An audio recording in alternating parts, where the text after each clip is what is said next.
One other thing. И еще одно по притчам. Wrongly used proverbs can justify a materialistic lifestyle. Если притчами злоупотреблять, то таким образом можно культивировать очень материалистичный образ жизни. There are many, in English anyway, many books about success in business that are just guaranteed because they're based on these biblical truths. Вы знаете, по крайней мере, в английском языке есть так много книг, которые написаны об успешном ведении бизнеса и о том, что вот, пользуйтесь этими правилами, и гарантированно у вас будет успех. That's, for example, Proverbs 3, 9 and 10. Например, вот притчи 3 глава, 9 и 10 стихи.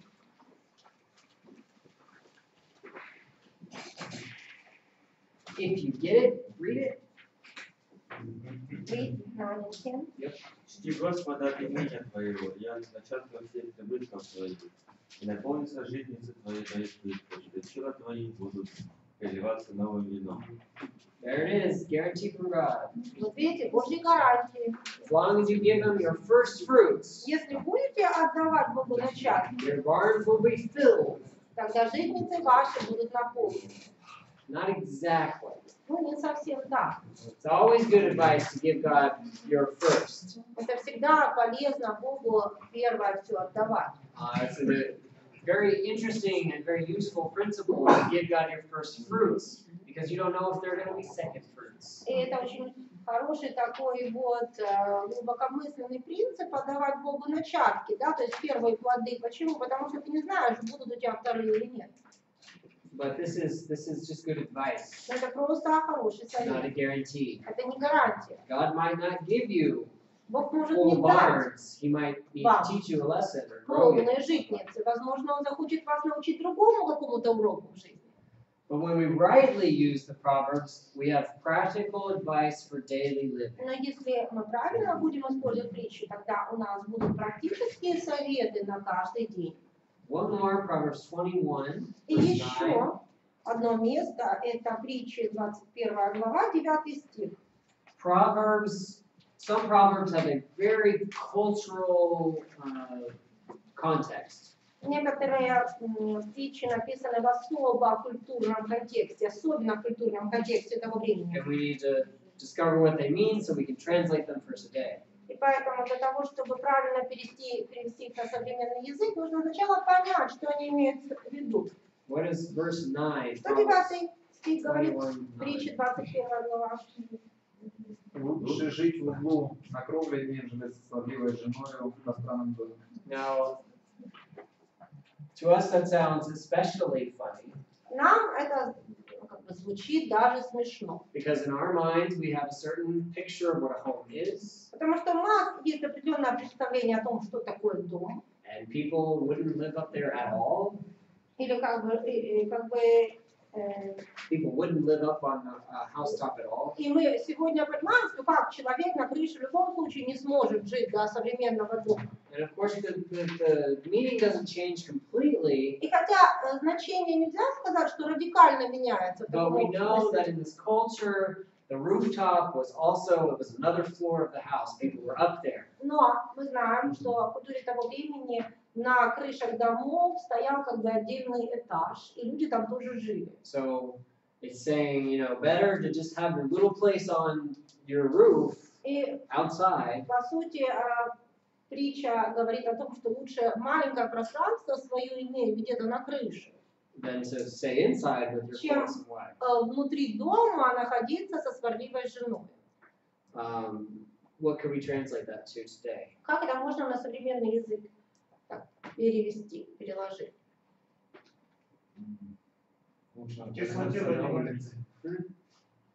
Let's use the same Ну, image. идею, но мы должны образ тоже. Давайте образ оставим тот же, но только But сложим на what would be современном similar прошлом. for our modern day?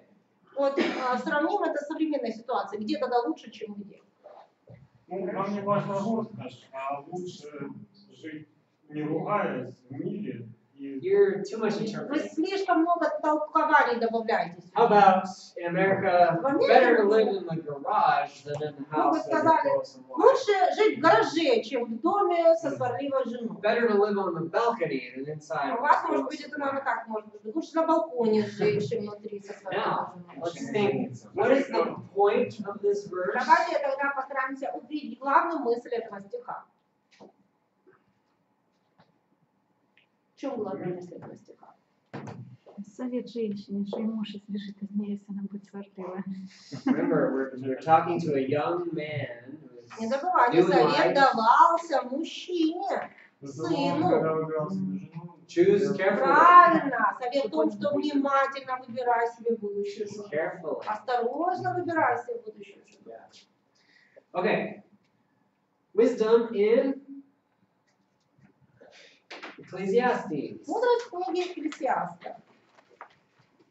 It's a wisdom book, but it confuses a lot of Christians. Это книга мудрости, но она как бы, порождает путаницу у многих христиан. Especially when we read it carefully, Особенно, когда мы слишком вчитываемся, внимательно читаем. which is the way we're supposed to Ну, read. хотя мы же должны вчитываться. Some things in the book seem to contradict themselves. Похоже, что в самой книге некоторые слова противоречат друг другу. Some things seem to contradict different messages of the Bible as a whole. Некоторые высказывания книги Экклесиаста противоречат вообще библейскому учению в целом, казалось бы. So when studying Ecclesiastes, Поэтому, изучая книгу Экклесиаста, first thing we need to keep in mind is there's not a unanimous conclusion as to what this book exactly is meant for. хочу сразу сказать, во-первых, нет единодушного мнения по поводу как бы, главной цели написания этой книги, то есть для чего, вообще какие намерения преследовала. What's happening inside the book is not clear. Не completely. совсем понятны те обстоятельства, которые как бы, в этой книге описываются. And the main problem comes from И главная проблема This word. возникает из слова Hebel, «хибел», which can mean two things. We translate it two которое different ways. имеет два значения. И перевести его поэтому можно двумя способами. The word itself means vapor or breath, Дословно слово означает пар или дуновение. but what that means for us today is a little confusing. А вот значение для нас этого слова на сегодняшний день может запутать. Is the author saying these things are meaningless, or is he saying these things are fleeting? They're temporary. То есть что говорит, что да, суета. Yeah. То есть это то, что в русском языке переведено суета. Да, что автор имеет в виду? Он имеет в виду, что это все бесполезно, или он имеет в виду, что это все приходящее, то есть оно все быстро пройдет. And we don't know. Вот это неизвестно We наверняка. just have to use the context to try and figure that Только out. по контексту мы можем постараться понять, что автор подразумевал. So because of that, there are two kind of main thoughts about this book. Two, если мы Two, yeah, говорим. two. Uh-huh. То есть существует поэтому два основных мнения о том, о чем это вообще книга. One is that life is short. Одни говорят, это книга о том, что жизнь коротка, Enjoy what you have while поэтому you have. наслаждайтесь тем, что у вас есть, пока оно у вас есть. Value what you have while you То есть have it. цените то, что у вас сейчас есть. But the other thought, Это одна мысль как бы, в этой книге. Есть другая and мысль. this is personally, currently, what I think Это about то, it, к чему я на данный момент склоняюсь, это то, что вот я. and that is without God, life is pointless. Это то, что без Бога жизнь не имеет смысла.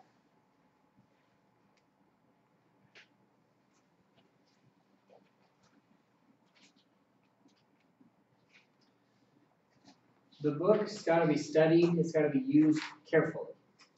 Книгу нужно осторожно и изучать, и применять. We can't just grab verses and quote them because we like them, they sound good. Нельзя просто вырывать из нее стихи, цитировать просто потому, что они нам очень нравятся. Probably one of the most famous sections, or the most famous section, is chapter 3. Наверное, самый известный раздел из этой книги, это 3 глава. Time for everything. Время, свое время для всего.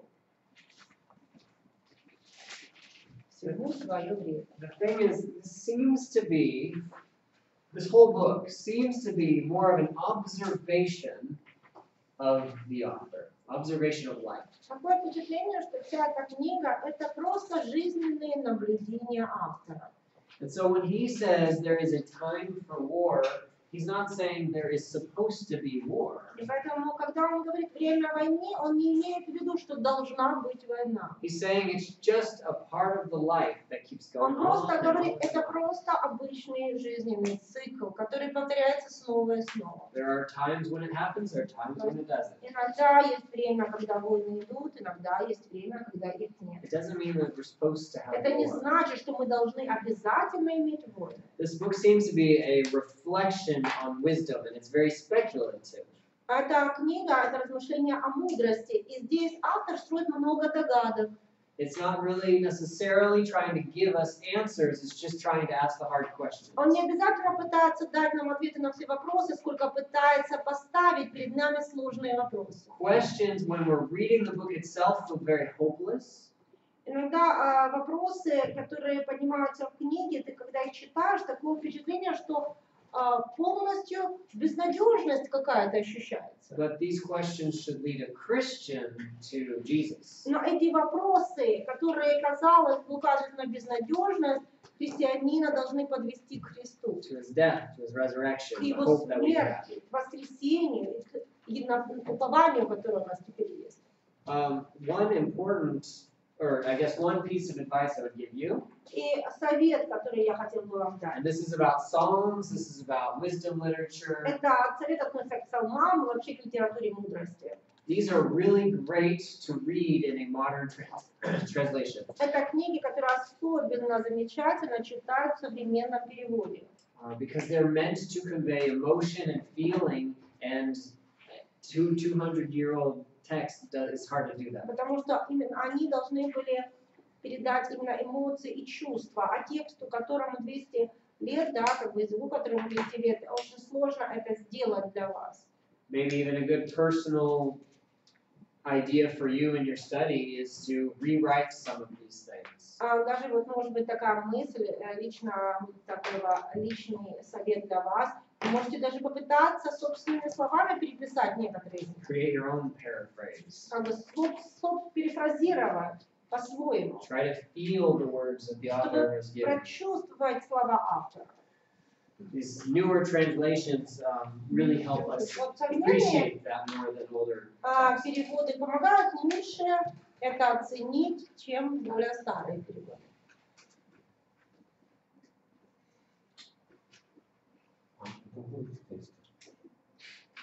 You never know. Кто знает?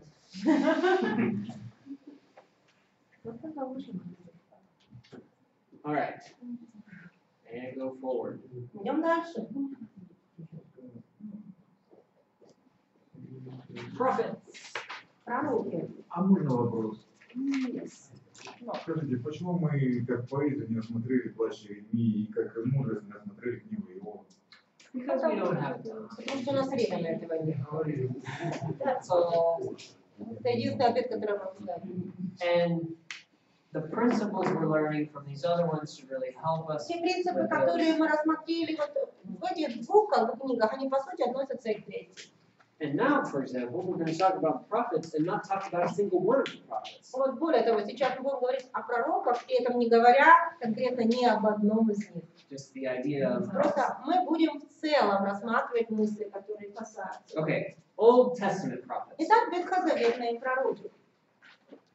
Isaiah through Malachi, От Исаии до Малахии. and in the New В Testament we Новом have Завете у Revelation. нас есть книга Откровения.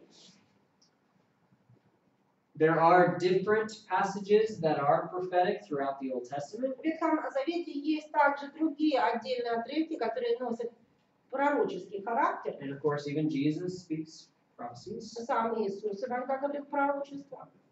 But in general, we have Но a located в целом- spot in the Old Testament. В целом, вот, как под пророком подразумевается конкретный раздел в Ветхом Завете.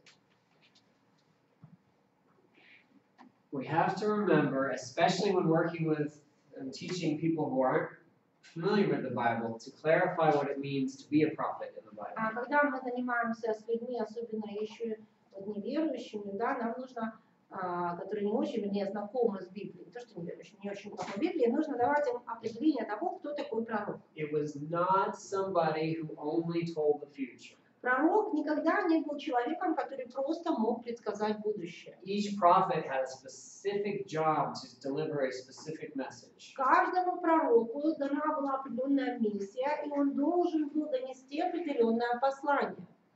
The Hebrew word is nabi, Древнееврейское слово «наби» and it comes from the meaning to pour out. происходит от слова, означающего «изливать». That is the idea to share, То есть giving this высказывать, information. делиться какой-то информацией с другими. It's not, this word itself is not about telling the future, Это слово не означает предсказатель. but we know that it sometimes did include that. Но иногда мы знаем, что пророки предсказывали будущее. And probably the most important thing we can keep in mind И самое важное, что следует запомнить, is that most of the time, the prophets were not predicting our future when they predicted the future. в большинстве случаев, когда пророки говорили о будущем, они говорили не о нашем будущем.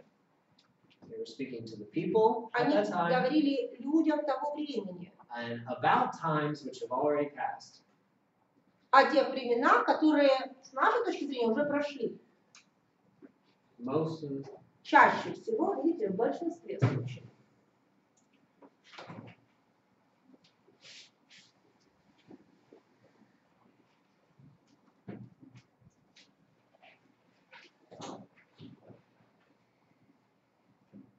can I go forward? Можно идти дальше?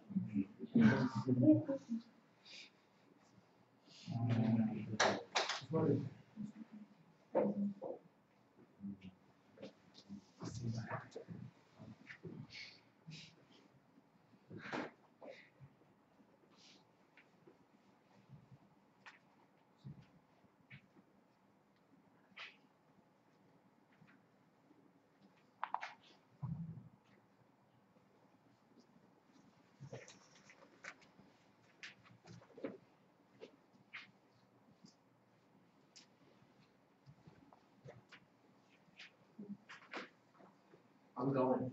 Я иду дальше. Can't stop me. Can't stop me. И вы меня не остановите.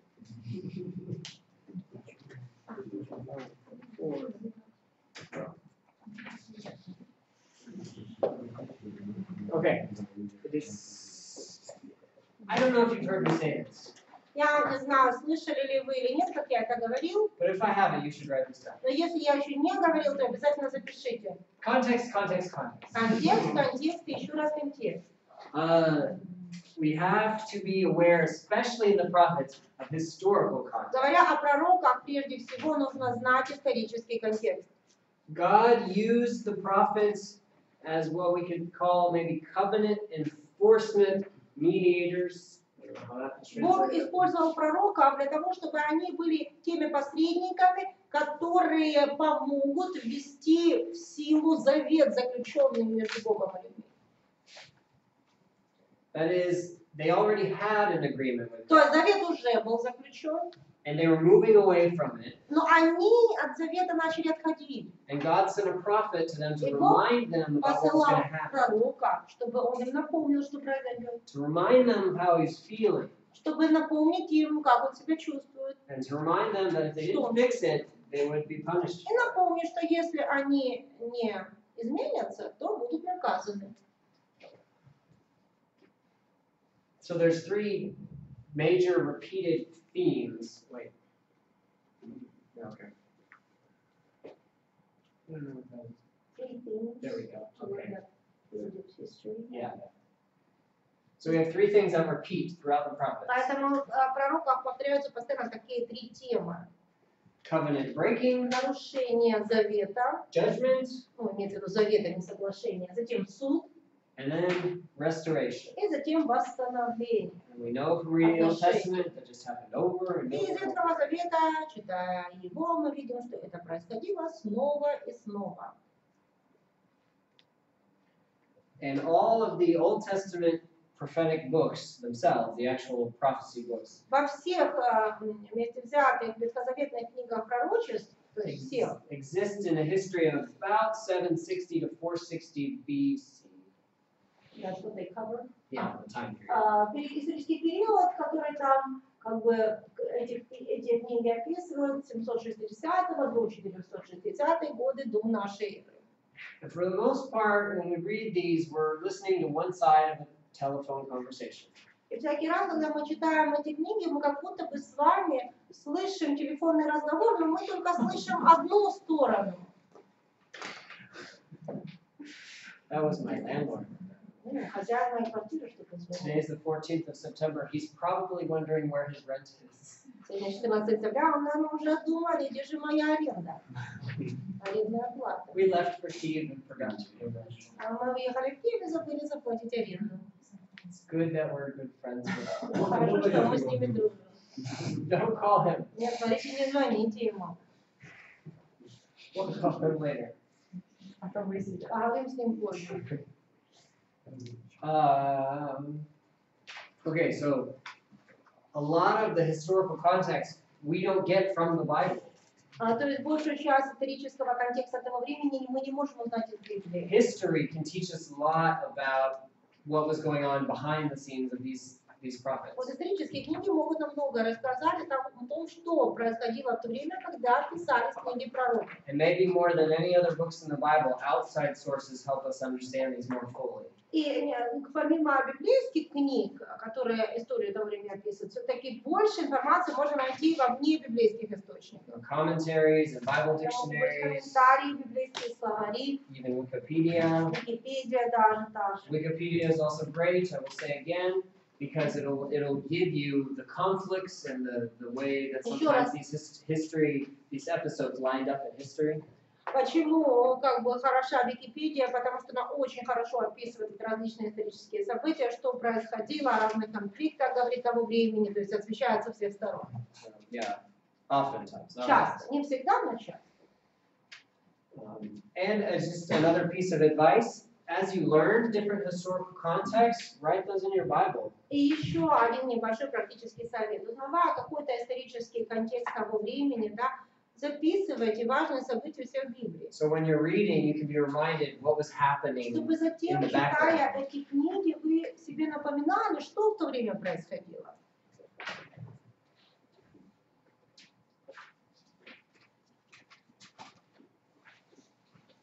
So there's an important principle when trying to interpret prophecy in the Old Testament, or in the New Testament. Итак, и же есть очень важный принцип по толкованию пророчеств в Новом Завете. Because it's easy enough to say, okay, the Old Testament, they were their prophecies, those are over. Легко сказать, что в Ветхом Завете были пророчества, но они относились к ним, и все это уже закончилось. But a lot of people do not do that.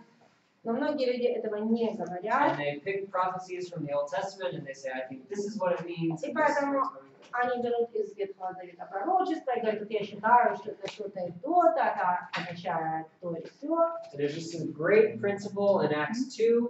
Но в книге Деяний есть замечательный принцип, Where Peter himself quotes from the book of Joel. где Петр лично цитирует книгу пророка Иаиля. In that prophecy, there are big things that happen. И в этом пророчестве говорится о неких как бы таких глобальных событиях, которые должны произойти. Let me look at some of those. God says He'll pour out His Spirit on people. Бог говорит, что Он изольет своего духа на людей. It says young men will see visions, old men will see dreams. И что юноши будут видеть видения, и старцы, сны, знамения. It says there will be wonders in heaven and on earth. И будут знамения на небе и на земле. And then it says this: the sun will be turned to darkness, the Где moon to говорится, blood. солнце превратится во тьму и луна в кровь. Those are some big images. Представляете, какие глобальные образы? And do you know what Peter says? И что Петр говорит?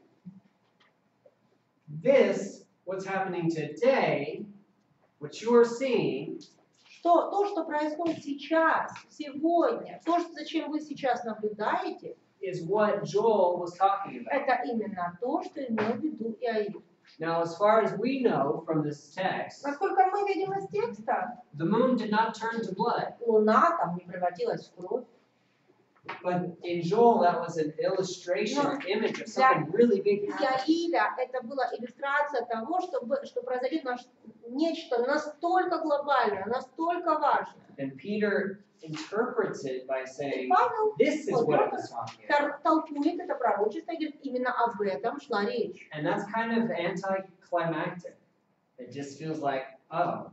И вы знаете, у кого-то может это такие вызвать как бы чувства, как всего лишь, а я ожидал чего-то большого. But Peter says, no, this is what that was about. А Петр говорит, вот именно это имелось в виду.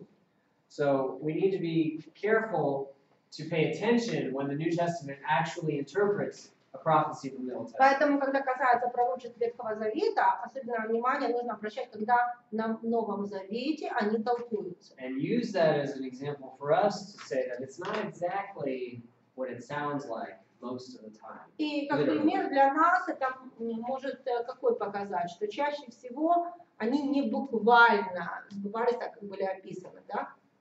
Then we have other kind of types of prophecy in the New Testament.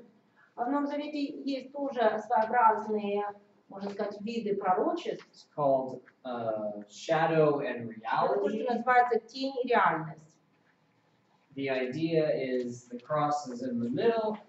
Вот идея того, что как бы история поделена на две части, посредине стоит крест. The New Testament is shining this principle back to the Old И Testament. вот то, что у нас в Новом Завете, это как огромный такой вот фонарь или светильник, который проливает теперь свет на все то, что было при Ветхом Завете. But the reality is what was to come, not what the shadow was before. Но реальность это то, что наступило затем, в будущем, а не то, что было в прошлом. Это было всего лишь тенью реальности.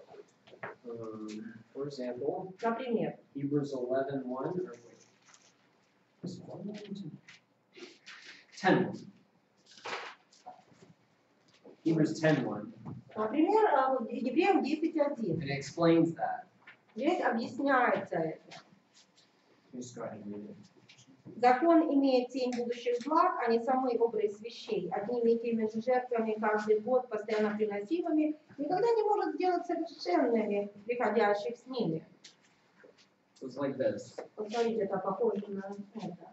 That is not my hand. Это не моя рука на экране. That is a shadow Это of the truth, of the reality. Тень истины. То есть есть реальность, это рука, а это ее тень. So this is the real thing. Это реальность, это то, что на самом деле есть. It looks a little different in real life. И посмотрите, в реальности рука не совсем так, как выглядит, как на экране. It's a Правильно? little fuzzy. А там немножко смытый такой образ. This finger looks funny because of my ring. Из-за кольца один палец выглядит очень смешно, But this is what it looks но like. реальность такова. And so that's what a lot of the prophecy was. И многие пророчества были именно такой тенью. Like the tabernacle, Как, например, скиния, like sacrifices. жертвы. They were a shadow of the actual reality of Jesus' sacrifice. Они были всего лишь тенью реальности жертвы Иисуса. Next one is types and antitypes. Дальше образы и прообразы.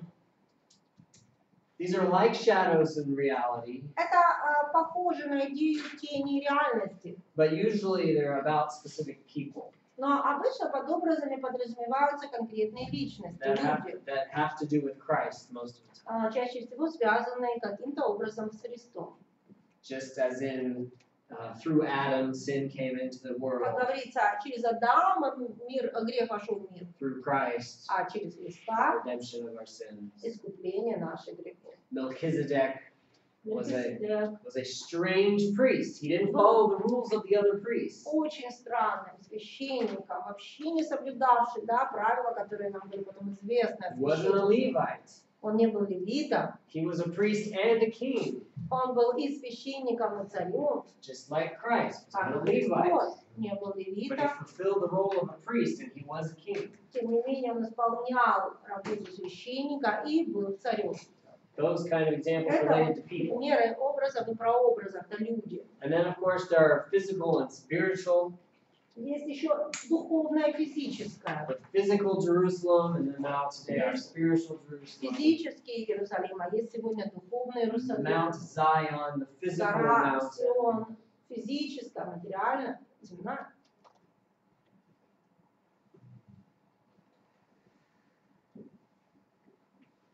We'll go back to this idea that they were for them.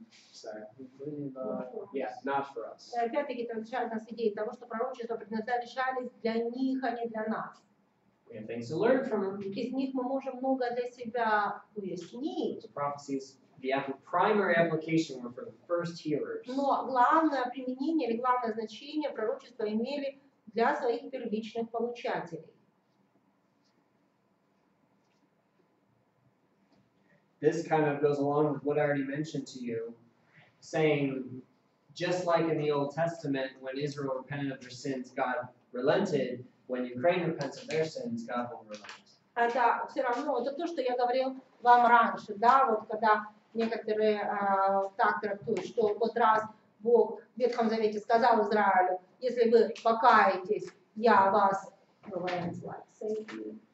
Yeah, I will rescue you. я вас спасу, то люди говорят, вот и Украине сегодня Бог пытается сказать, если вы покаетесь, я вас спасу. Interesting principle. Интересный действительно принцип очень. But to say that's for sure, no, because Но this prophecy was наверняка not for us, it was for them. утверждать так нельзя, потому что пророчество, которое тогда писалось, которое так звучало, Under a different оно covenant. было не нам адресовано, оно было сказано при совершенно другом завете. Now we're aware that parts of their messages did look forward to Jesus, they looked to the future. Мы знаем, что часть пророчеств относились к Иисусу, то есть они были направлены в будущее, But in general, the immediate application was for them. но в основном все пророчества имели как бы непосредственное значение для тех людей, которым они адресовались. Okay, let's spend the next 30 seconds talking about Revelation. А теперь, в следующие 30 секунд, поговорим об откровении.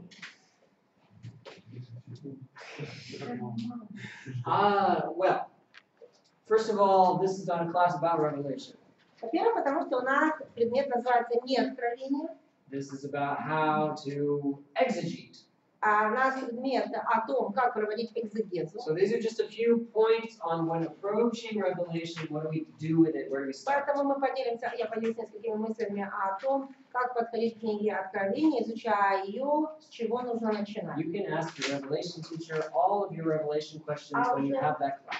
А уже вопросы по книге Откровения вы сможете задать своему преподавателю, когда он нам будет читать. And I really hope that's Tim Burrow. Я очень надеюсь, что это будет Тим Бурроу. And I hope this very large class of 24 students has lots of questions. И я очень надеюсь, что у этого большого класса из 24 студентов для Тима будет много вопросов. All right, Revelation. Откровение. Can anyone guess what the first most important thing is when approaching the book of Revelation? А кто догадается, что самое важное для того, когда подходишь к книге Откровения? Что самое важное?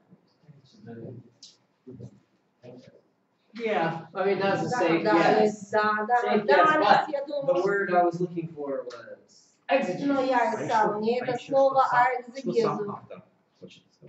That's right, well, yes, Это и есть exegete. экзегез. Exegete. Вот самое важное это And экзегез. why I point that out is because Revelation is a book which is known for starting with hermeneutics.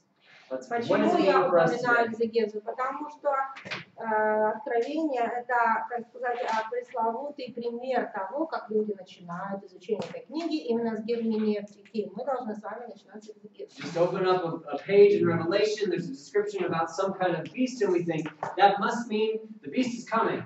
И знаете, как люди делают? Открывают Откровение, какое-то место, читают зверь, о каком-то звере. Ага, придет какой-то зверь, значит, к нам скоро. Okay, wait a second. Какой же? Let's start with exegesis. Давайте поговорим, давайте проведем экзегезу. О чем?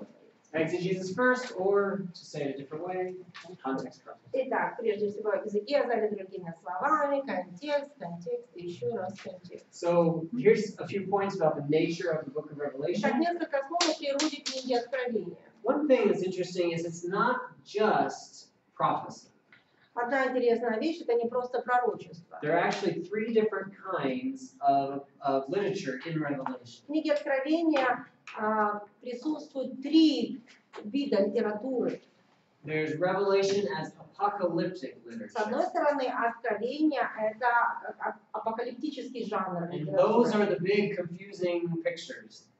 Это все вот эти очень странные, непонятные видения. But you know, that was not just Revelation that those pictures appeared in. Но вы знаете, что эти образы или видения, они встречаются не только в книге Откровения. There was a kind of literature in history called apocalyptic Просто в literature. истории был такой жанр, который назывался апокалиптическая литература. If I tell you that this movie coming out is a zombie movie, Если я вам расскажу, что скоро на экране выйдет новый фильм о зомби, you know exactly what the movie is going to be about. а вы сразу поймете, какого рода этот будет фильм и о чем. The end of the world has come because people are turning into zombies. Что все, миру скоро будет конец наступит, потому что все люди постепенно превращаются в зомби. Few people are fighting against the zombies. И сюжет обязательно будет такой. Всего останется несколько человек, которые будут сражаться с этими зомби. You know that. We're familiar with that in our culture. Мы это прекрасно знаем, это то, что мы знаем из своей культуры. Apocalyptic literature was a familiar type of literature. Так вот, апокалиптический жанр был также известен в то время людям. These images are so strange to us because we only really come in contact with them in the book of Revelation. Для нас все эти видения, образы, с которыми встречаемся в книге Откровения, кажутся очень странными, потому что это единственное место, где мы с ними встречаемся. But that was not the case then. Но к людям того времени это не относилось. They would not have been surprised or necessarily very confused about what to do with this. Они не были удивлены, и они не находились, так сказать, в таком недопонимании по поводу этих образов и что с ними делать. We have this, of course, in Daniel and Zechariah, these images as well. Подобные образы в Библии уже встречаются в той же книге пророка Даниила или Захарии. But it's also in outside biblical types of Но они literature. встречаются и в других книгах, не библейских. They express fantasy rather than reality. Это они передают некие фантазии, а не реальность. Think of it like a painting. Представьте себе книгу Откровения как картину. It expresses deeper thoughts and ideas, but it's not obvious. То есть картина, она пытается объяснить некие важные какие-то моменты, но сразу оно не описано как бы явно. But if we study А вот если, art, we know how to read a painting. если как бы вот произучать отдельные части, да, то да, мы можем прочесть эту картину. Okay, the second part is Вторая prophecy. часть жанра этой книги – это пророчество. That these things are going to happen. Это то, что произойдет. John intends this to be a prophetic word to the church. И он хочет, чтобы эти слова были пророчеством для церкви. And remember, it's not just about the future. Но помните, что речь идет не только о будущем. What was happening around this time? Что происходило примерно в то время? Persecution. Гонения на Big христиан. persecution of the church. В то время были And this is a гонения на prophetic церковь. message from John. И Иоанн пишет им это пророчество. He reminds them to value what they're supposed to value as Christians. Напомнить им, чтобы они продолжали ценить то, что как христиане они должны ценить. And that leads us into the next type. И это подводит нас к следующему жанру этой And that is книги. Revelation is also an epistle. It's a Потому letter. что, с другой стороны, это еще и послание. The whole thing has been put in the form of a letter. То есть Откровение вообще написано в форме послания, в форме письма. This is important to know because it means there was a specific purpose and occasion for this book to be Это written. очень важно знать, потому что в таком случае получается, что были определенные обстоятельства и определенная цель, для которой эта книга была написана. Those people needed to hear it at that time for a Значит, specific reason. этим людям по какой-то конкретной причине очень важно было получить то послание в то время. So first of all, we must try to understand it as they understood it. То есть, во-первых, нам нужно попытаться понять эту книгу так, как они ее понимали. Because it's prophecy, we can be open to the idea that maybe there are bigger ideas, bigger thoughts being talked about. И поскольку эта книга и является книгой пророчеств, мы должны быть открыты к той мысли, что здесь, возможно, говорится о чем-то более глобальном. Maybe secondary meanings, like other prophecies can sometimes have. Может быть, здесь у пророчеств тоже есть двойственный смысл, как в некоторых других пророчествах. First, let's figure out what they heard when they heard. Но в первую очередь нам нужно все равно определить, что слышали в этих словах его первичные получатели. And understand our own limitations with this kind of literature. И при этом мы должны осознавать свою ограниченность в понимании подобного рода литературы. We're so separated from this kind of literature, it's hard for us to understand. Мы настолько удалены от этого жанра, что нам его тяжело понять. And we're so separated from the events that inspired this letter that it's hard for us to relate to. Удалены от событий, которые побудили автора к написанию этой книги, что нам тоже трудно ее пережить. Okay? Понятно? 15 minutes У нас осталось 15 to минут. do what? На что? 15 минут у нас осталось. Yeah. Значит, Whoa. Reading number 3. итак, чтение номер 3.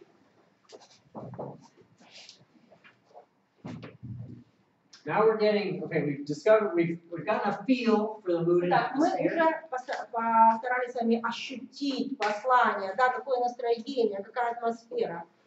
We've searched for who the recipient was or who they were. Мы постарались найти в тексте все возможное о получателях или получателях. And now we're getting more into the why was he written? Why А was теперь Dan written? мы больше переходим в сферу, для чего вообще писалось это послание. Почему оно, из-за чего оно было написано? What was happening with the writer? Что происходило в это время с автором? Was he in prison?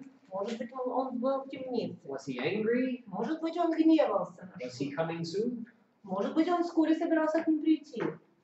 What was happening with the recipient? Что происходило в то время с получателем? What was their relationship, maybe, which touches on what we talked about just the last time? Какие у них отношения с автором? Это немножечко вот относит нас к прошлому упражнению. Is there tension? What kind of problems? Есть ли being какая-то addressed? напряженность между ними? Может быть, какая-то проблема? And again, we're going to use the same chart, stated or implied information. И точно так же мы нарисуем опять таблицу с тем, где будет указано нечто ясно, а нечто подразумевается. Look at 1 Corinthians 5. Откройте 1 Коринфянам 5 главу.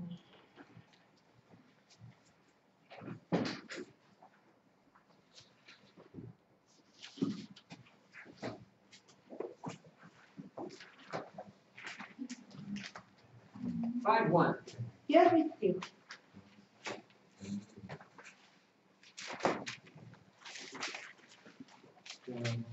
Пять один 1 Коринфянам. Есть верный слух, что у вас появилось благодеяние, и притом такое благодеяние, какого не слышно даже у язычников, что некто вместо жены имеет жену отца своего. What's happening? Что происходило? Какие обстоятельства? Stated or implied? Подразумевается ли ясно сказано? Yeah. No question Понятно, about it. тут никаких уже вопросов нет по поводу того, что там происходило. 1 Corinthians 6:7. 1 Коринфянам 6:7. И то уже весьма унизительно для вас, что вы имеете тяжбу между собой. Для чего бы вам лучше не остаться обиженными? Для чего бы вам лучше не терпеть лишения? What was happening? Что между там происходило? Wait a second. Подождите. Which one of those was Там же stated, which one is То implied? ясно сказано, что подразумевает. Ну, что судятся братья друг с другом. They're going to court. Да, здесь ясно, они друг друга на друг друга подают в суд. Well, what did you say, Denise? А что вы не сказали? They go to court from non-church people. Okay. But you said something about мирные. Yes. Or мирские. Yeah. Okay. So what was happening? Ну что происходило? What were they fighting about? А из-за чего вообще у них тяжбы были? We don't know. На самом деле неизвестно. So we have to По какому imply поводу? based on other things. Да, то есть по какому поводу тяжба? Мы уже можем пытаться понять из других. То есть может быть где-то это подразумевается, но ясно не сказано. Okay. Yeah, that just says we're going to use the table. Итак, здесь говорится просто, что у нас будет таблица опять. So, why did the author write the Итак, book? цель That's the goal. понять, почему автор написал эту книгу. We've already talked about these things. Why or for what? It's a different answer. Why can For you- what? То есть даже не почему лучше, а для чего? Для чего автор написал эту книгу? What was happening? Любую. Пока пишите любую, сейчас будем какую-то Okay. книгу. Because of our lack of time, Поскольку времени у нас мало, we're just going to read Jude сейчас вы просто прочтете Иуды for послание. 5 minutes, 5 минут я вам это только даю. and then we'll talk about it for 5 minutes. So if you don't get all the way through the letter, that's okay. И после этого мы еще потом 5 минут об этом поговорим. Так что если вы... Что ты можешь делать? We'll do this right now, but just for Jude for 5 minutes. И только 5 минут. И эту таблицу сделать, в общем, все, что 5 минут успеете, сделайте. Что не успеете, ничего страшного, потому что мне нужно будет еще вам пару слов сказать. Начните, в общем, делать. 5 minutes. 5 минут вам на это.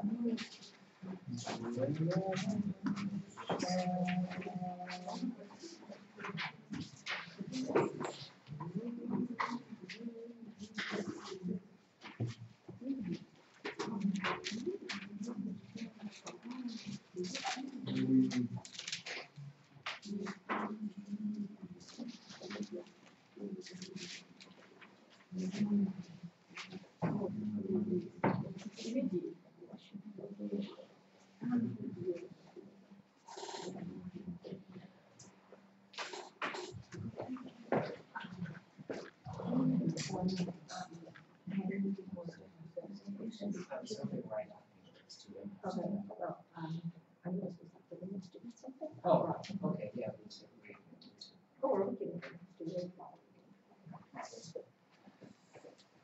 You know what? Let's do this together. Давайте вместе это задание. I mean, write it down. But Нет, let's... будете писать, все равно. Хорошо, но So вместе. what do we learn about why this was written? Итак, что мы здесь узнаем по поводу, для чего First это было verse. написано? Первый стих.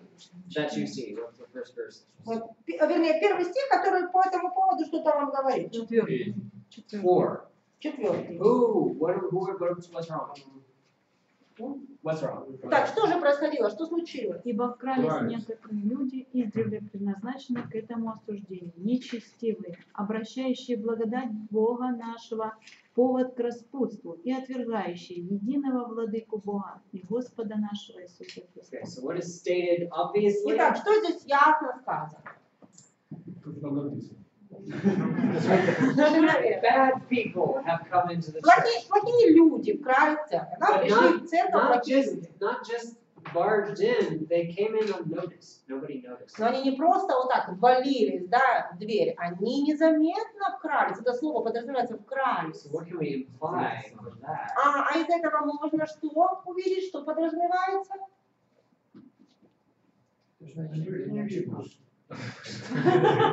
Maybe they were teaching something, these teachings were getting, То есть как людям they were not teaching вкрадываться? truth. То есть они потихонечку начинают какую-то ложь учить, да? They're having a Учение silent какие-то неправильные. influence. То есть они не во всеуслышание так пытаются как-то влияние оказывать, а сеют разные семена другого учения. So maybe that was in teaching, maybe that was in behavior. Может быть, либо они вот так вот учение начали другое потихонечку нести, либо своим поведением они чему-то другому начали учить. What else do we see about why this was written? Еще что мы здесь видим по поводу вот, повода написания послания в таком стихе, может быть.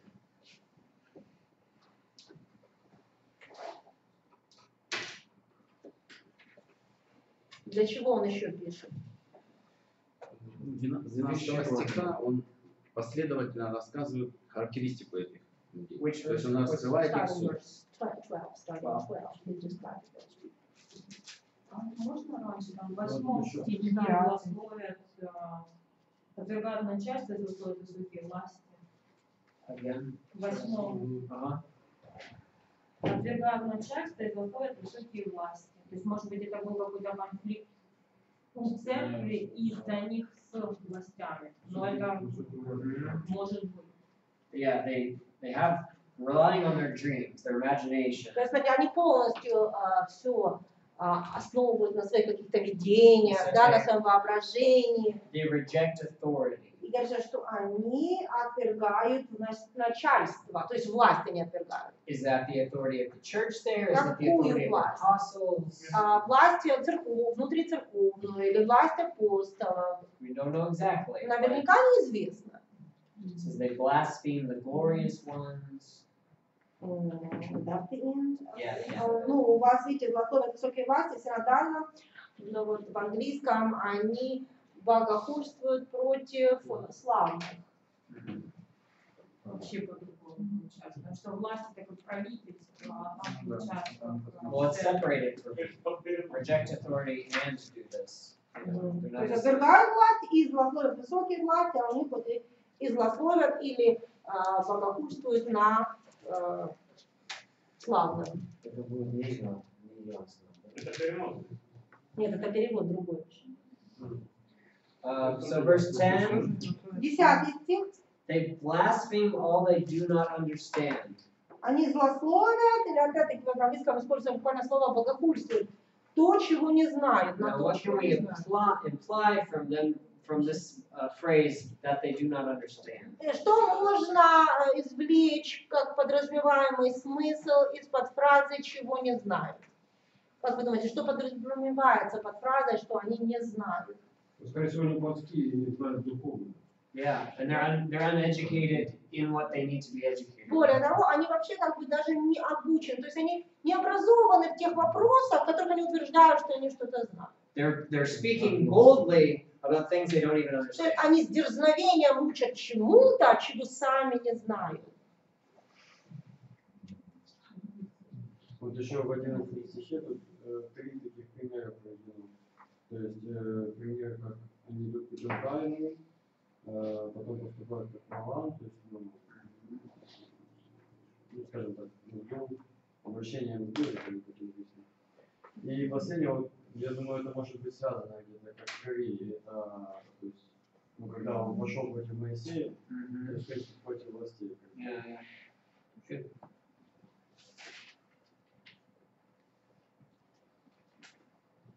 What do we imply from verse? What else do we imply from verse 12 when he calls them hidden reefs at your love feast, or hidden something? Blemishes at your love feast. What does it say? Beginning of verse 12. Either blemishes or hidden reefs. Temptation. Really? They are temptation for your peace of luck. Interesting. Or like stumbling block. Yeah, like a stumbling block. That's In my English version, Вот что, как вы думаете, подразумевается под 12 стихом? Вот у нас написано, таковы бывают соблазном на ваших вечерях любви, а в английском переводе? I don't think the difference is that much different, but there's a beautiful picture of hidden reefs, like under the Но water. тут как бы идея, может быть, и не сильно не отличается, но в английском очень красивый образ. Они как скрытые под водой рифы на ваших вечерних Very dangerous, but no one А can вы see знаете, что подводные рифы, они очень опасны. them. No one can see them. То есть подводные рифы, то, чего не видно, но оно несет опасность. Как это без страха уточняют себя? Уточняют себя без страха. Well, we see they have no respect for authority. They have no respect for authority. У них нет никакого уважения к власти. So they seem to have no fear, no shame about what they're Поэтому doing. у них нет ни страха, ни какого-то чувства стыда, что бы они ни делали. Уточняют, значит, разворачиваются.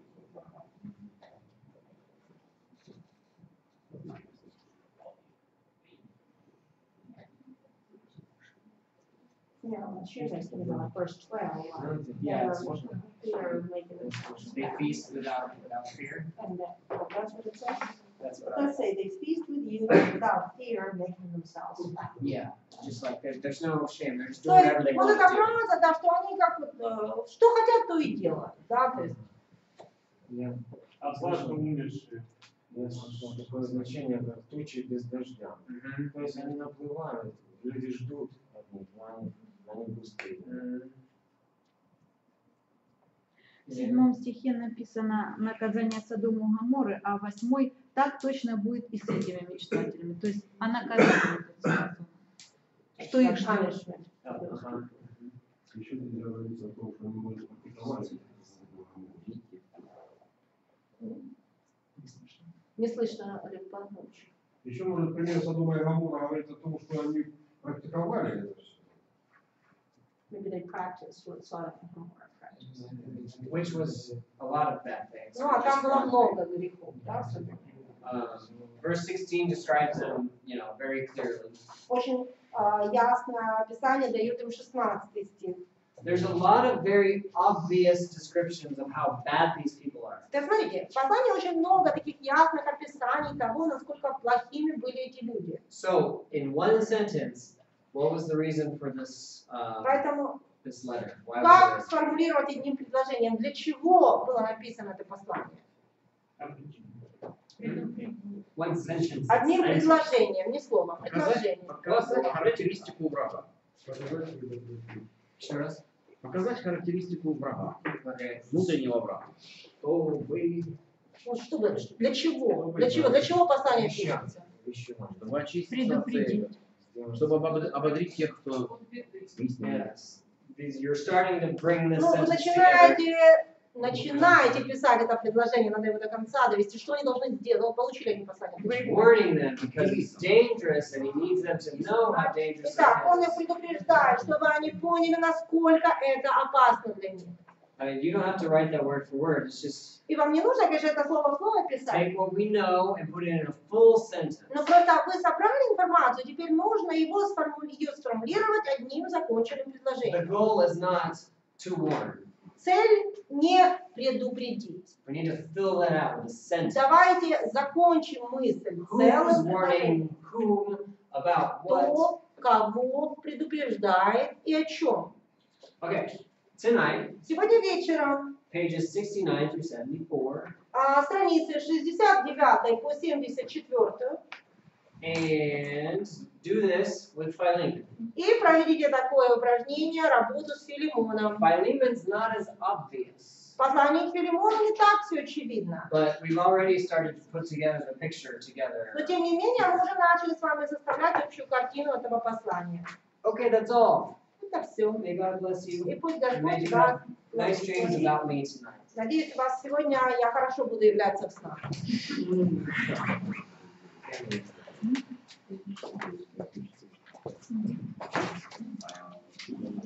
you.